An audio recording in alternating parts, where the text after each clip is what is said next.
대선은 이제 26일 남았습니다. 만약 이재명 민주당 대선 후보가 대통령에 당선되고 또 민주당이 추진하고 있는 이른바 대통령 재판 정지 법안들이 통과된다면 진행 중인 재판들은 어떻게 되는 걸까요? 김태훈 기자가 짚어봤습니다.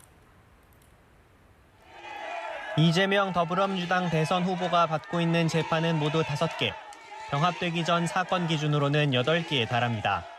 공직선거법, 위증교사, 대장동 위례 백현동 성남FC 사건, 쌍방울 대북 송금, 법인카드 유용 등과 관련한 의혹들에 대한 재판입니다.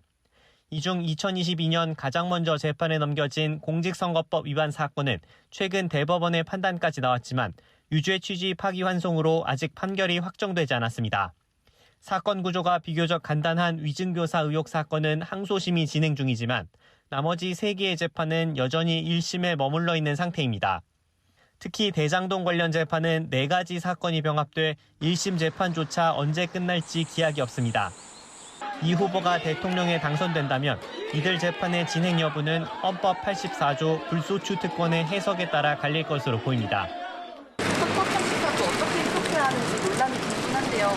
만사 때가 되면 그때 가서 판단하면 됩니다. 말씀드린 것처럼 법과 상식, 국민적 합리성을 가지고 상식대로 판단하면 되죠. 하지만 더불어민주당이 추진하고 있는 형사소송법 개정안이 통과된다면 이들 재판은 이 후보의 당선과 동시에 멈춥니다.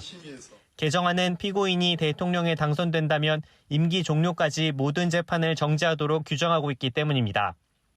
대통령이 재직 중 재판에 넘겨지지 않는다는 불소추 특권을 당선 전 진행되고 있던 재판들에까지 확대하는 셈인데 차기 대통령에게도 즉시 적용하도록 설계했습니다.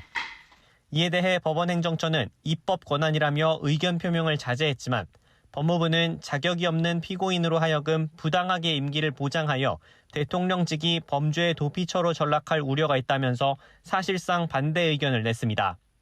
이 후보가 당선된다면 피고인 신분으로 대통령이 됩니다.